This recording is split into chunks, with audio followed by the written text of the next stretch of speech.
gue jalan kayak gue nginjek apa ini, cairan ya. Terus gue tuh belum ada kepikiran kalau gue nginjek darah. Terus di situ gue denger suara kayak orang sekarat mas, ngorok tapi kayak kayak gitu serem banget lah parah itu. Kaget gue mas di situ mas, ternyata si tante yang jaga warung itu udah terkapar mas di situ mas. Dan yang paling gue speechless ngeliat itu, si leher itu mau duduk di jam 2:30, gue liat sosok itu ngeliatin gue, tapi posisinya udah nggak utuh. Gue lihat sama seperti yang gue lihat pas kejadian, muka hancur, terus lehernya mau maunya apa sih? Gue udah capek banget ini. Oh mungkin ada pesan yang ingin disampaikan almarhum, namun kita nggak tahu nih pesannya apa, karena yang dia lihat juga sama kayak saya, cuman senyum lebar, muka pucat doang gitu, nggak ada interaksi.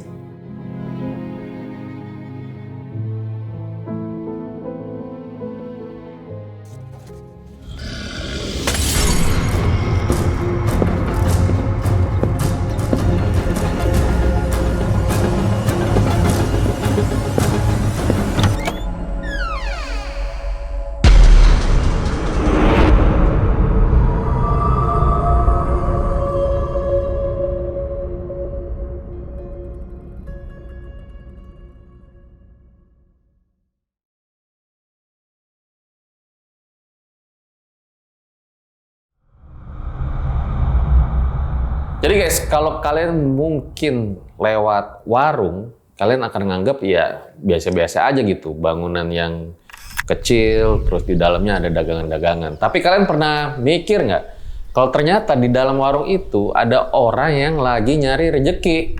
Makanya gue suka bilang tuh ke temen-temen, kalau misalnya mau beli rokok, kopi, ya jangan ke minimarket lah. Seenggaknya ke warung dulu nih yang ada di deket rumah kita, karena kan ya timbal balik lah membantu perekonomian. Dan di warung itu juga sering terdapat cerita-cerita horor.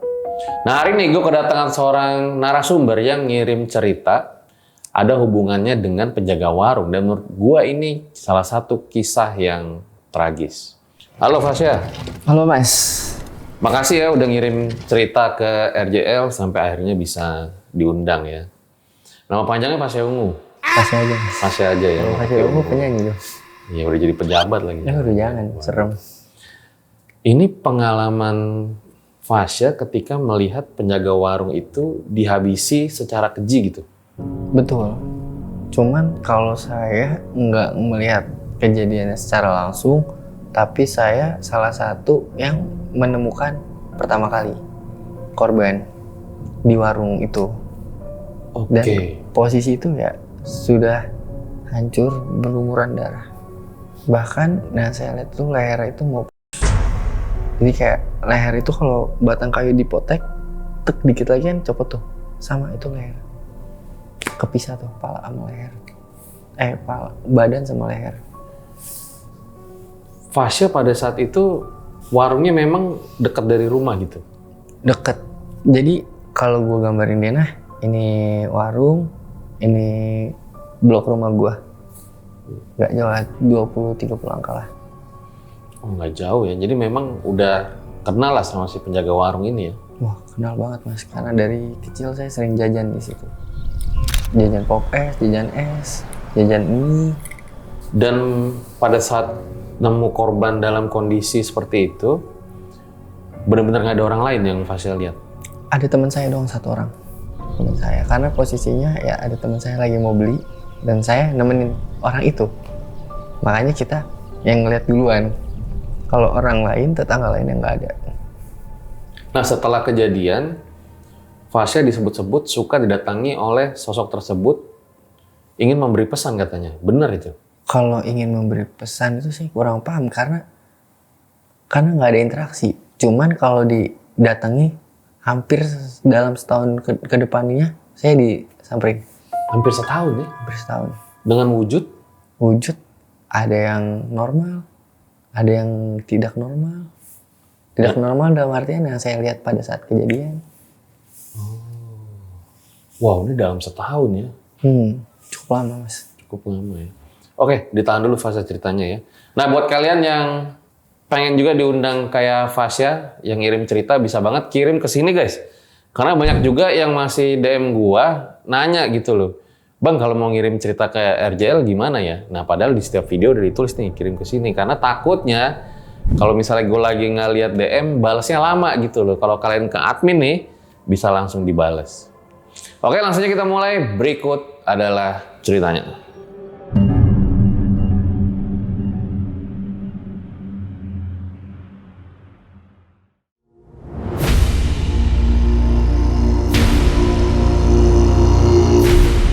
Katanya lu ada dokumentasinya ya pada saat kejadian NAS itu berlangsung. Ada mas. Boleh lihat nggak bro? Boleh. Bentar ya. Nih. Wah ini parah banget sih. Mungkin nanti kalaupun mau ditampilin harus di blur banget sih. Boleh ceritain nggak sih awalnya kayak gimana sih kejadiannya itu? Berarti gue harus cerita dari awal banget nih. Karena dalam satu rumah itu ada beberapa orang. Dalam satu rumah itu ada 4 orang. Ada bapaknya atau kepala keluarganya. Terus ada istrinya. Ada anaknya. Ada tantenya atau adik si bapak.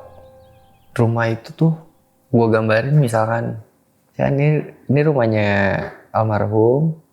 Ini ada blok, ini blok ke arah rumah temen gua. Samping sini kejeda satu rumah, ada rumah tetangga gua. Sini blok rumah gua. Jadi ya ke rumah gua cukup dekat lah. Paling berapa langkah ya? 30 langkahan lah buat dari warung ke rumah gua atau tempat kejadian ke rumah gua. Nah, rumah itu tuh kan warung kan. Warung dari gua kecil pun warung lah, intinya kayak dia jualan pop es, jualan sembako, kayak rokok, telur, terus mie kayak gitu-gitu. Dan jualan yang bisa diseduh kayak mie yang bisa diseduh, pop es segala macam. Biasanya tuh dia jualan itu kan dari pagi sampai malam. Tapi sebelumnya tuh yang tadi 4 keluarga itu si mamahnya itu meninggal duluan. Mamanya meninggal karena sakit di rumah sakit. Terus di tahun depannya disusul lagi sama bapaknya, kepala rumah tangga itu meninggal. Lagi haji, meninggalnya di sana. Terus nggak dibawa pulang lagi karena diurusnya di sana. Jadi kan sisa berdua kan. Sisa berdua. Anaknya ini jarang di rumah mas. Karena anaknya itu kan kuliah, kerja sambil tinggal tuh dominan sama pacarnya. Seringnya sama pacarnya. Jadi jarang pulang ke rumah. Jadi yang ninggalin rumah tersebut itu cuman tantenya. Yang jaga warung pun tantenya. Cuman yang tadi gue bilang, warungnya nggak buka dari pagi ke malam lagi. Buka itu cuman dari sore ke malam. Nah, kalau untuk hubungan baik gue sama tantenya ini cukup baik mas. Karena kayak semasa hidup gue nggak pernah ganggu, gue nggak pernah musik. Bahkan kayak dia kalau gue beli pop ice atau beli mie itu suka nambahin gue topping tuh banyak mas. Kayak misalkan gue beli pop es, dikasih toppingnya dilebihin kejunya bisa segunung. Atau misalkan beli mie ditambahin topping keju, nggak harus bayar, nggak harus nambah topping gitu. Dan kalau dari tetangga-tetangga yang gue dengar itu juga ya cukup baik lah hubungan antara tante dan tetangga gue yang lainnya. Karena emang overall orangnya baik. Terus kita lanjut berarti ke kejadian.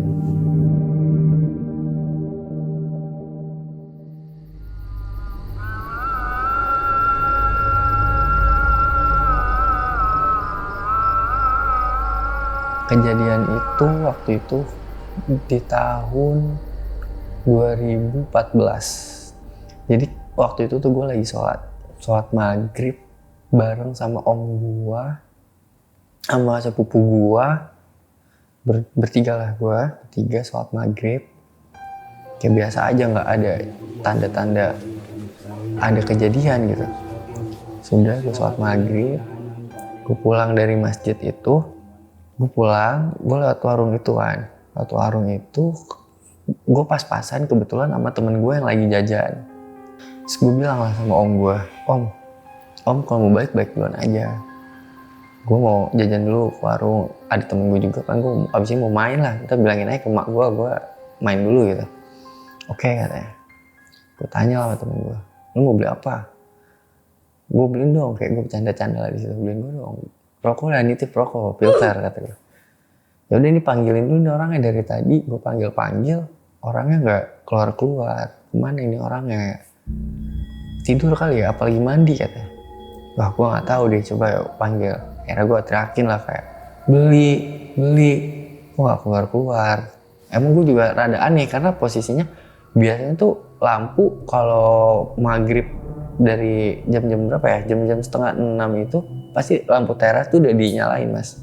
Tetangga gue tuh rata-rata jam-jam segitu udah nyalain lampu teras. Cuman ini beda dari biasanya, kayak kok lampu mati, lampu teras mati, lampu rumah juga mati, yang nyala tuh cuman lampu warung, cuman remang-remang redup, kayak lampu kuning, lampu ayam lah, lampu ayam yang di tukang ayam Kentucky gitu. Terus kayak gue bilang sama temen gue, masuk aja kali ya kita nyalain lampu dah, inisiatif kan. Terus kita panggil ya, siapa tahu kalau dari dalam nyaut atau dia ketiduran apa gimana. Itu gue belum ada pikiran-pikiran aneh tuh di situ, kayak bakal ada kejadian tuh gue nggak ada mikir ke sana kan. Akhirnya gue inisiatif, gue masuk dalam, gue mau nyalain lampu kan di situ, mau nyalain lampu. Baru banget gue mau nyalain lampu, karena kan posisi saklar tuh lumayan jauh lah, masih ke sana. Gue jalan, kayak gue nginjek apa ini, cairan kan. Terus gue tuh belum ada kepikiran kalau gue nginjek darah. Kayak apa nih? Tapi yaudahlah jalan. Terus di situ gue denger suara kayak orang sekarat mas, ngorok tapi kayak gitu serbat lah karena itu. Gue situ kayak panik kan, kayak anjing itu suara apa ya kata gue. Karena gue balik badan, kaget gue mas di situ mas. Ternyata si tante yang jaga warung itu udah terkapar mas di situ. Udah terkapar, udah berlumuran darah. Terus sekucur tubuhnya tuh kayak udah sayatan bacokan lah, sayatan bacokan. Dan yang paling gue speechless ngeliat itu si leher itu mau mas. Jadi gue sampai sekarang masih merinding mas kalau kebayang kayak aduh, itu leher kayak antara badan sama kepala potek dikit lagi kepisah mas. Gue lari lah keluar, gue bilang sama temen gue, ada mayat. Temen gue gak percaya, bercanda lu, gak mungkin. Terus akhirnya gue kasih lihat nih kaki gue udah darah semua nih. Terus temen gue kaget juga kan. Akhirnya ya udah temen gue suruh masuk. Akhirnya temen gue masuk tuh, lihat nongol pak, kaget juga dia. Iya lagi anjing ada katanya. Lari lah keluar. Terus kita tuh kayak udah gedor, bukan gedor ya, kayak manggil tetangga sampingnya itu yang masih keluarga juga kan. Nggak ada yang keluar kan, nggak ada yang keluar. Akhirnya gue bilang udah gue mau panggil mak gue deh. Akhirnya gue lari lah ke rumah, gue bilang ke mak gue kayak, mah itu tante meninggal. Tante siapa? Tante warung. Kenapa? Nggak tahu, udah berdarah kata gue. Nyokap gue malah gampar gue, kamu jangan bercanda, kamu bercanda masalah nyawa nggak lucu itu katanya, dosa katanya. Nah ini mah nggak bercanda, coba aja ke bawah. Akhirnya gue tarik lah nyokap gue ke bawah. Nyokap gue kan orang beranian ya, nggak takut, namanya juga ustazah kan. Masuk nyokap gue, astagfirullah bener katanya. Panik lah nyokap gue juga panik. Akhirnya dia nge-calling ambulan. Terus nyokap gue lari lagi ke rumah, mungkin mau nelponin polisi segala macam kayak, atau yang lain mau ngasih kabar ke yang lain kan, ke grup. Gue sempet langsung gedor-gedor rumah tuh, rumah-rumah tetangga-tetangga gue. Gue gedor sampai orang-orangnya keluar. Akhirnya keluar, beberapa warga keluar. Terus gue bilang, dia nanya, ada apa sih? Itu tante meninggal. Bercanda kali lu ya. Lalu lihat aja itu udah berumuran darah kata gue. Akhirnya mereka tuh lihat kan, masuk. Kaget mereka juga semuanya, tetangga-tetangga gue. Akhirnya ada salah satu keluarganya itu bilang, udah ambil motor, bawa ke rumah sakit. Akhirnya gue bilang kayak, tungguin aja, itu nyokap gue lagi nelpon ambulan. Terus juga ada beberapa warga yang udah nelpon ambulan. Akhirnya gara-gara riuh, crowded lah di situ, kayak warga keluar semua, kayak rame. Cuman nggak ada yang berani masuk karena takut kayak masih ada pembunuhnya di dalam atau takut dijadikan saksi atau tersangka kan juga serem kan.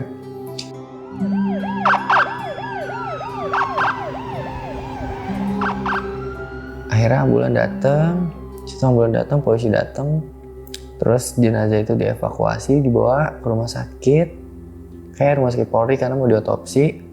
Terus juga di situ polisi gelar perkara. Pada saat gelar perkara itu ada beberapa warga yang ngasih keterangan ke polisi, gila, kayaknya tadi pelaku itu kabur lewat rumah saya karena ada orang loncat ke atas genteng. Jadi posisi rumah itu bawahnya kan kebun. Jadi kalau dia bisa lari lewat kebun lah, cuman harus ngelewatin genteng warga dulu kan. Kata warga itu ngasih keterangan, kemungkinan pelaku loncat ke genteng dia, larilah ke bawah ke kebun. Polisi ngasih keterangan pada saat di keramaian tempat crowded itu, anjing pelacak itu muter-muter di tempat kejadian, Mas. Muter-muter dan jalan ke arah keluar perumahan. Kemungkinan pada saat rame itu pelaku itu ada di sana. Mungkin kalau menurut keterangan polisi ya, pelaku itu memastikan bahwa kayak ini korban sudah meninggal belum. Takutnya kan kalau misalkan ini korban belum meninggal, bisa nyanyi lah atau bisa nyeritain kan, takutnya. Itu kata keterangan polisi. Akhirnya ya udah, setelah anjing pelacak itu gue disuruh pulang lah. Gue udah, kamu pulang aja, nggak usah main malam ini, kayak nanti takutnya karena kamu kan orang pertama kali yang ngeliat, kemungkinan pelaku itu tahu kalau karena kamu yang pertama ke warung gitu sama teman kamu, takutnya kamu yang jadi sasaran atau apa. Gue suruh pulang. Akhirnya udah gue pulang, gue nurut. Nyokap gue bilang kayak, kamu beberapa hari ke depan malam gak usah keluar-keluar, udah di rumah aja, main HP aja lah. Berarti situasi genting banget saat itu ya? Genting banget, semua orang ya takut gitu untuk keluar. Pokoknya after kejadian itu, setiap abis maghrib, wah sunyi, Mas. Biasanya sunyi maghrib aja gitu, setelah itu isya kesananya ya ada aktivitas aja gitu. Ini bener-bener gak ada yang nongkrong. Tragis ini soalnya ya, tragis. Kayak iya, bukan tragis lagi, memang Mas, memang tragis gitu. Akhirnya ya udah tuh, gue after kejadian itu emang udah gak pernah nongkrong kan. Cuman itu kan besok paginya tuh pada ngelayat. Gue sama keluarga gue kesana pun kayak ya udah nggak serem, maksudnya kayak orang meninggal pada umumnya lah. Jadi kayak jenazah udah dijahit, udah rapi, udah dikain kafan, udah dimandiin segala macem, udah siap dikubur lah. Gue kesana pun ya udah biasa aja ngelayat. Setelah gue ngelayat pun ya biasa aja, nggak ada kejadian apa-apa. Gue mengalami kejadian pertama itu 7 hari setelah gue ngelayat. Setelah kejadian itulah, 7 hari setelah kejadian itu, seminggu, gue mengalami kejadian pertama.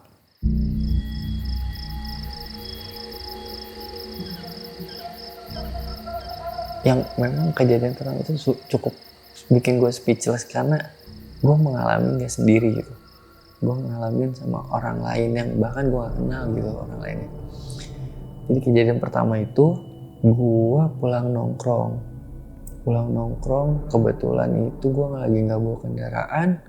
Jadi gue pulang diantar sama temen gue, dan itu tuh gue pulang sekitaran jam 3:30 lah, jam 3:30 pulang. Gue di drop sama temen gue di portal karena kan gue gak bawa kendaraan. Jadi tuh gue turun dari motornya dia, loncat, udah effort banget tuh, gue harus loncat portal dulu segala macem kan. Kebetulan ada tukang kue subuh, ibu-ibu bareng lah. Gue bilang, ibu bareng ibu jalannya, karena gue takut juga kan, karena dari portal itu kalau lurus dikit lagi ada kuburan sebelah kiri, kayak kuburan keluarga lah, kayak keluarga besar haji siapa, kuburannya di situ gitu. Kue subuh nih kue jajanan pasar berarti? Iya, kue subuh kayak bolu, terus ada juga kayak goreng-gorengan kayak gitu-gitu. Akhirnya kata ibunya, ya udah Mas, nggak apa-apa, ayo bareng.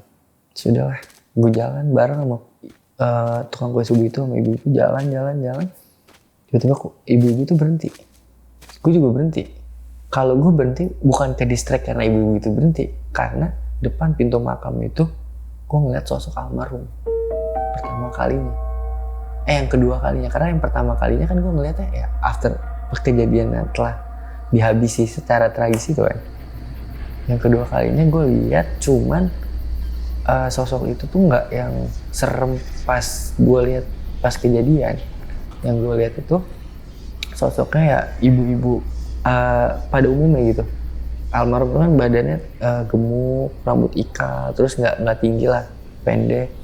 Gue lihat begitu. Akhirnya gue tanya juga sama tukang kue subuh, gue make sure, ibu lihat nggak apa yang saya lihat?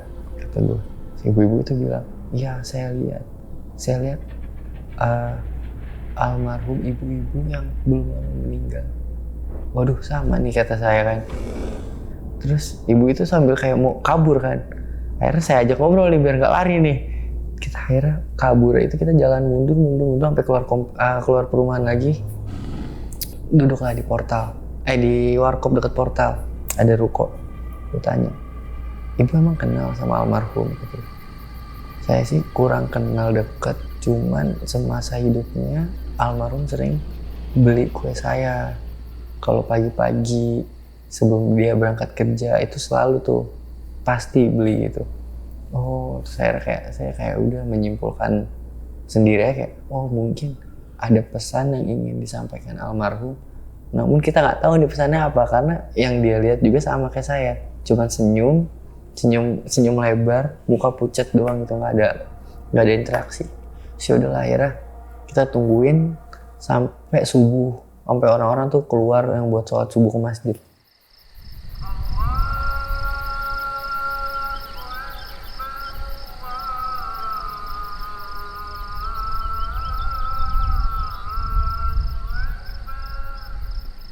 Jadi pas ada orang-orang yang mau berangkat ke pasar, orang ke masjid, jadi kita barengin lah biar nggak serem juga kan. Portal juga udah dibuka, balik aman lah tuh gitu. Itu untuk kejadian yang pertama. Terus nggak hanya satu kejadian mas yang saya alamin, ada beberapa kejadian. Ada kejadian kedua itu lumayan menakutkan lah. Saya itu lagi nongkrong sama teman-teman saya di rumah. Lagi nongkrong sama teman-teman saya, lagi pada gitar-gitaran, lagi pada mabar. Tiba-tiba ada sosok almarhum lagi, tapi posisinya ada di tiang listrik dekat rumah saya, dekat pagar rumah lah, samping pagar rumah tuh tiang listrik. Almarhum lagi diri, senyum, kayak goyang-goyang dikit lah, cuman kayak senyum pucat, muka pucat. Cuman yang saya lihat itu tuh ya sama kayak yang pertama kali saya lihat pas sama ibu-ibu kue subuh itu. Terus teman saya bilang, lu lihat ada ibu-ibu nggak sih? Di mana? Sebenarnya saya lihat, cuman saya kayak pura-pura nggak tahu. Itu di tiang listrik lagi berdiri. Emang iya? Terus akhirnya teman-teman saya lagi ditarik. Itu kan saya sekitaran 5 orang dan itu di jam setengah 3, jam 3 lah. Teman-teman saya yang lain pun lihat. Cuman beda-beda. Ada yang bilang, gue lihat ibu-ibunya pakai kemben, ada yang lihat ibu-ibunya mukanya hancur, terus ada yang lihat ya ibu-ibunya kayak mbak Kun. Akhirnya lagi nongkrong, semuanya udah kita masuk aja ke dalam, masuk ke dalam. Udahlah, terus gue masuklah ke dalam, nongkrong di dalam. Udahlah kata gue, nongkrong sini aja ya, udah tuh aman dah tuh, kita nongkrong di dalam gak ada yang ganggu kan. Itu untuk kejadian kedua. Kejadian ketiga,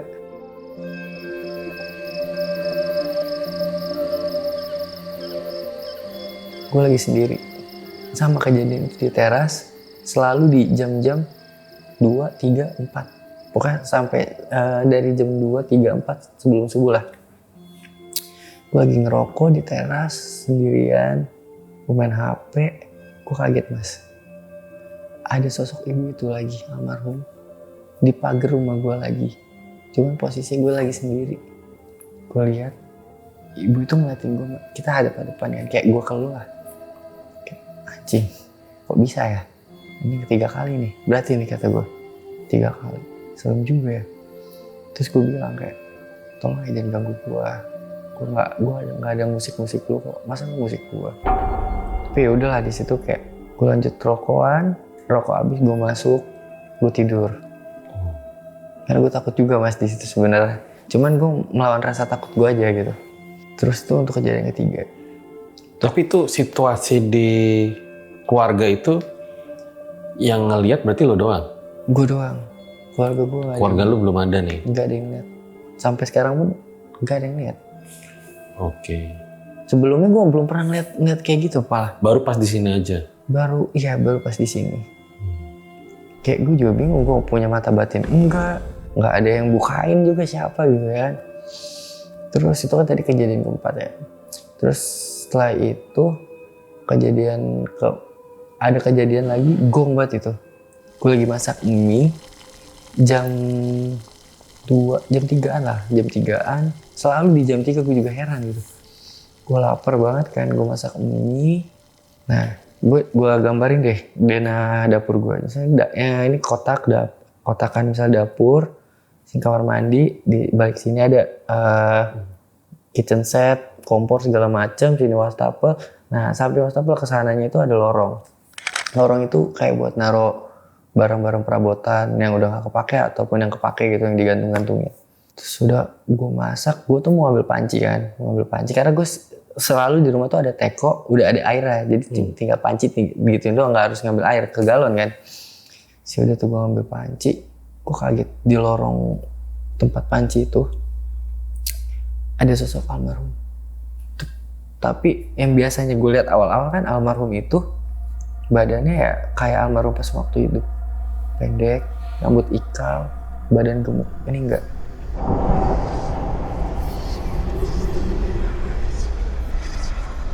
Almarhum itu tingginya sepintu. Pintu gue tuh ada kali 2 meter lah. Gue kaget, gue kayak anjing gede banget. Jangan ganggu gue lah, gue cuma mau masak, gue lapar gitu. Akhirnya udahlah gue cuek, gue ambil panci. Gue kayak udah bodo amat, gue pura-pura gak liat lah. Gue panci masak mie, beres masak mie, gue ke kamar, makan tuh gue sambil nonton YouTube. Gue melupakan apa yang gue lihat tadi sambil nonton YouTube. Lagi enak-enak makan, suapan keempat. Kayak gue merasa diliatin nih. Ternyata bener. Dari jendela kamar gue, yang jendela gue tuh jadi nembus ke lorongan tadi. Dari jendela gue itu ada almarhum ngeliatin gue. Senyum, lebar banget. Muka pucet. Kayak anjing nih, keberapa kali tuh gue ditongolin kayak gini kan. Akhirnya gue bilang ya udah, lu kalau emang mau, lu ambil mangkok, joinan deh sama gue. Kayak gue bercanda biar gue nggak takut lah intinya di situ. Kayak joinan, ambil mangkok, kita joinan. Terus dia masih senyum ngeliatin gue. Kayak udah akhirnya beres mami, udah gue taruh ngasal tuh mangkok, gue langsung tidur lah mas di situ. Karena gue udah kebayang-bayang kan, udah ke distrik anjir. 2 kali nih dalam satu kejadian. Ya udahlah, gue tidur.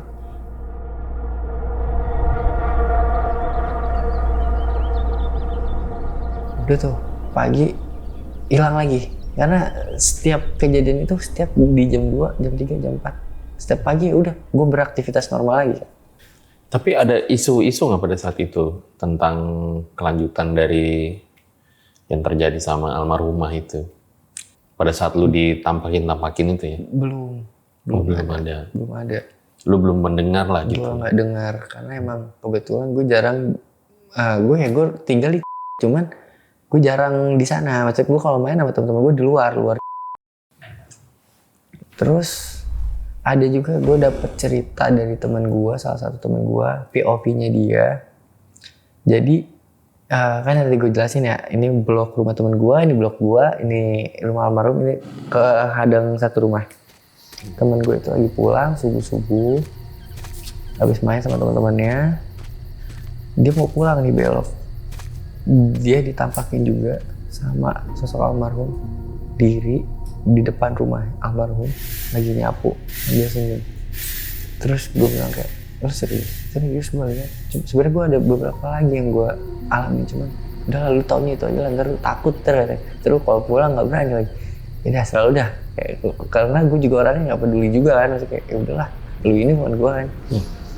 Sudah tuh, oh ternyata temen gue ngalami nih. Cuman gue gak tahu teman-teman yang lain karena gue orang nggak pengen cari tahu juga kan. Terus gue juga punya kejadian berikutnya lagi. Ya, tapi sebelum ke berikutnya, si temen lu tuh ngelihat sosoknya sama kayak yang lo lihat gitu. Sosoknya sama, sosoknya nggak hancur, ya sosok almarhum waktu utuh, pakai baju rapi. Cuman ya aneh gitu jam 3 pagi, jam 4 pagi lagi nyapu. Tapi ke temen lu juga nggak ada kayak komunikasi, hanya nunjukin aja gitu? Nggak ada, cuma nunjukin muka senyum. Ya, untuk seumuran anak kelas 2 SMP ya, digituin juga takut mas, jiper juga mas. Iya sih, nggak usah 2 SMP. Iya, kayak gitu sepi jalan. S3 aja ngeliat juga mikir-mikir itu. Iya. Terus abis itu ada lagi kejadian setelah itu. Gua lagi nongkrong sama teman-teman gua. Nongkrong, main gitar. Biasalah nongkrong di rumah lagi main gitar. Tiba-tiba yang sosok itu tadinya ada di tiang listrik. Tiba-tiba ada depan pagar. Teman-teman gue juga kaget ya. Anjir, kok dia lagi? Karena kan posisinya waktu itu mereka nggak ada yang tahu. Yang ngeliat gue doang kan. Lagi nongkrong sama teman-teman lu di rumah? Iya, yang teman-teman gue yang awal ngeliat juga. Kan dia awalnya kayak, kok ada dia? Akhirnya dia ngalamin kejadian sama, jadi anjir kok dia lagi gitu.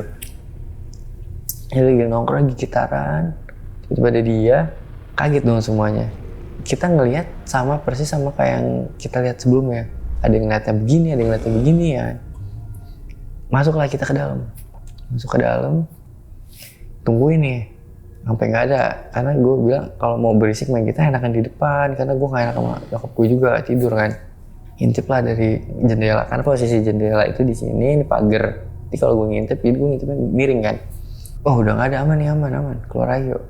Pas mau keluar buka pintu, yang tadinya almarhum di pagar, tiba-tiba ada di motor yang lagi keparkir. Motor nggak kepake lah, Vario Matic kan bawahnya ada dek-dek kan. Almarhum diri di motor mas.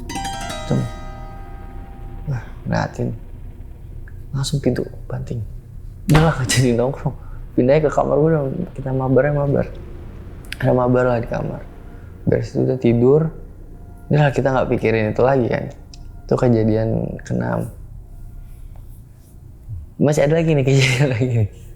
Tapi lu sempat mikir, ini gak sih kayak pas lu nemu korban itu benar-benar terbayang setiap hari gitu? Enggak terlalu terbayang sih, karena kayak gua tuh sama almarhum kan nggak pernah buat salah. Gua sama tetangga nggak pernah iseng, nggak pernah apa kan. Jadi kayak nggak mungkin lah kalau gua bisa digentayangin, dan emang nggak kebayang karena gua tahu semasa hidupnya gimana ya. Kalau yang gua lihat stranger yang gua nggak kenal, kebayang terus deh. Kalau ini kan emang gua dulunya sering pernah ngobrol, sering jajan, jadi kayak nggak kebayang yang pas muka hancur atau muka jeleknya gitu. Ngobrol apa sih yang nggak lu lupain sama almarhumah waktu dia masih hidup ya? Ini kayak misalkan gue jajan, terus gue bercandain, gue mau dong cikinya dong tambahin, terus dikasih misalkan gue beli goceng, dijadiinnya yang 7.000. Terus kayak kalau nggak dia nanya, lu SMP udah punya cewek belum, yang kayak gitu-gitu lah bercanda. Oh dia bercanda juga malah? Iya, cewek lu mana? Kayak bercanda-canda lah kayak gitu. Kadang gue pernah sih emang pernah iseng, cuma isengnya tuh nggak yang bikin marah. Kayak bulan puasa main petasan depan rumahnya, kan marah, harusnya orang-orang marah, dia mah enggak. Gitu-gitulah ngobrolnya. Tapi lu sering minta ciki gratis gitu? Pernah, nggak sering sih. Kalau sering mah jahat banget gue juga. Oke. Nah, itu dia lagi itu kali. Enggak. Ciki 2.000 mas. Nggak Gitu mungkin ya? mas. Iya. Iya. Nggak bercanda aja nih. Oke. Ada lagi kejadiannya itu, gue lagi nongkrong sendiri di teras. Lagi nongkrong di teras, lagi ngerokok, main HP biasa. Tiba-tiba di jam, ya biasa tuh selalu di jam 3 ada almarhum lagi diri di pagar.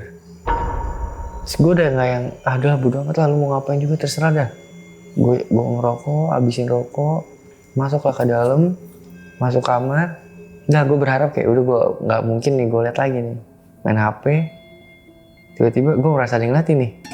Gue liat almarhum di pintu kamar gue lagi diri ngeliatin gue, senyumnya tuh yang panjang lebar lah.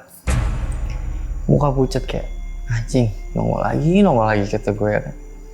Udahlah kata gue, jangan ganggu gue lah, gue capek anjir, bener-bener capek, gue juga gak ganggu lu kan kata gue. Udah tuh akhirnya gue tidur, gue paksain tidur. Paginya gue konsul sama nyokap gue. Gue bilang kayak, kok ini gue ditampakin mulu ya, kayak gue gak pernah buat salah nih semasa hidup gue. Karena gue kalau orangnya tipikal gak malu untuk minta maaf lah ke orang. Kalau gue salah ya gue minta maaf gitu. Ini gue gak pernah buat salah, cuman gue disamperin mulu, gue nongkrong disamperin, gue masak disamperin, maunya apa gitu. Padahal lu lagi di rumah. Aku lagi di rumah gitu. Nyokap mah bilangnya menjelaskannya secara Islam banget gitu, kayak itu mah godaan jin segala macem apa, karena kamu sholat suka bolong-bolong, bukannya sholat subuh malah tidur, malah nongkrong yang kayak gitu-gitulah. Atau jin korinnya kali. Iya, kalau nyokap sih bilang gitu, makanya ngaji sholat yang benar katanya.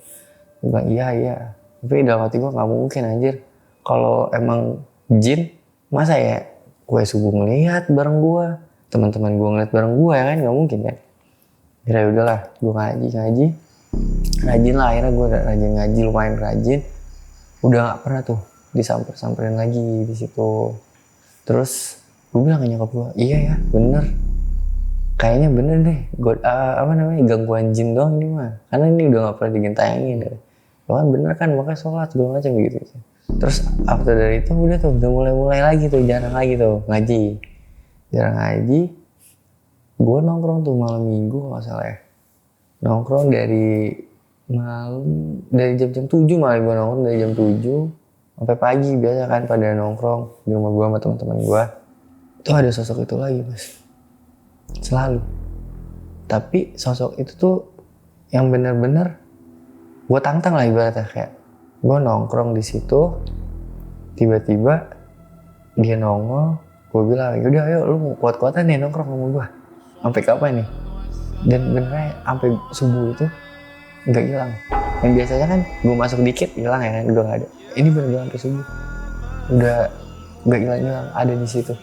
Terus ujung-ujungnya subuh kita masuk lah, karena kan disuruh sholat juga kan, masuk pas kelar sholat keluar pada mau balik udah nggak ada tuh, udah hilang lagi. Selalu tuh gue juga bingung kayak kenapa dari jam-jam 12, 1, 2, 3 sampai subuh doang, after kesananya udah nggak pernah ada kejadian gitu.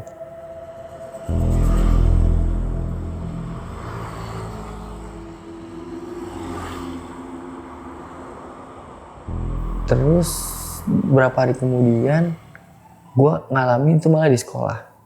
Sebelum yang kegong banget itu gue di sekolah, itu lebih aneh di sekolah. Karena kan gue biasanya kan diganggu itu dari dari jam-jam malam kan, jam-jam rawan itu tuh. Ini enggak. Jadi gue pagi ya pada umumnya lah anak sekolah gitu. Gue kan kalau sekolah itu bawa motor sendiri kan. Gue nyampe parkiran sekolah, karena parkiran itu kan bukan di dalam sekolah. Kalau anak SMP kan belum boleh kan, masih di luar.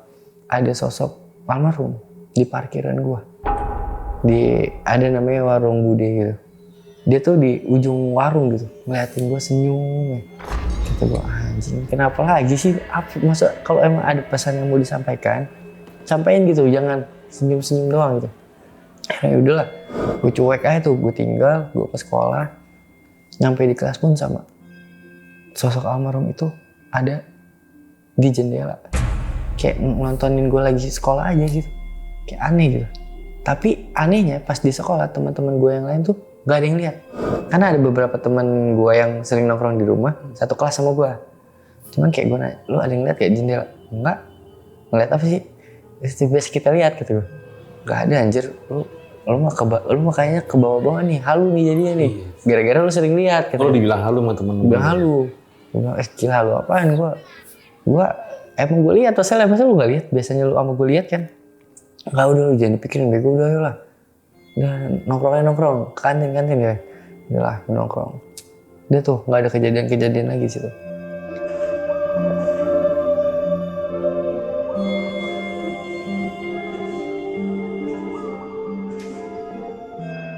Di akhir itu baru tuh gongnya itu gue ngeliat sosok itu, serem banget mas. Lagi-lagi gue sendiri seperti biasanya nongkrong di teras, main HP, ngerokok. duduk di jam 2:30 gue liat sosok itu diri di depan rumah gue. Nah tadinya biasanya di pagar tapi di luar, ini di dalam. Karena kan kalau itu kan ketutup fiber ya. Ini mah di dalam ngeliatin gue. Tapi posisinya udah nggak utuh. Gue lihat sama seperti yang gue lihat pas kejadian. Muka hancur, terus lehernya mau putus. Habis itu kayak full semuanya darah dari kepala. Karena kan semua kan. Semuanya. Akhirnya gue bilang, maunya apa sih? Gue udah capek banget ini.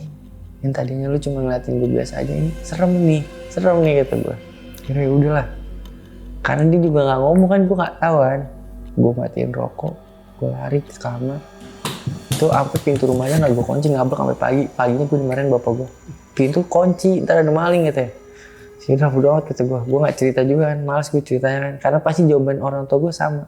Makanya banyak-banyakin ngaji, jawaban gitu kan gue malas denger ya. Sudah gue tidur.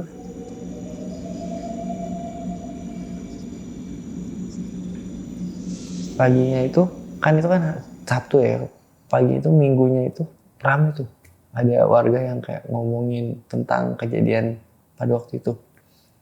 Katanya mah ada yang bilang, ini mah katanya gua juga nggak tahu, itu bilangnya masalah internal keluarga, makanya terjadi kejadian kayak gitu.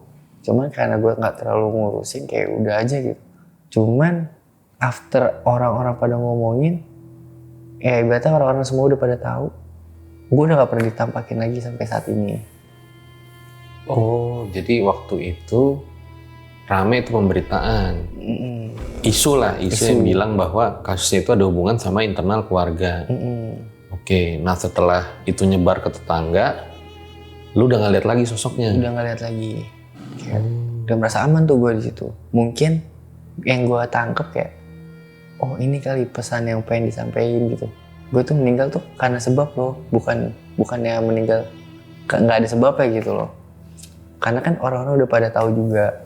Cuman gue nggak percaya juga sih.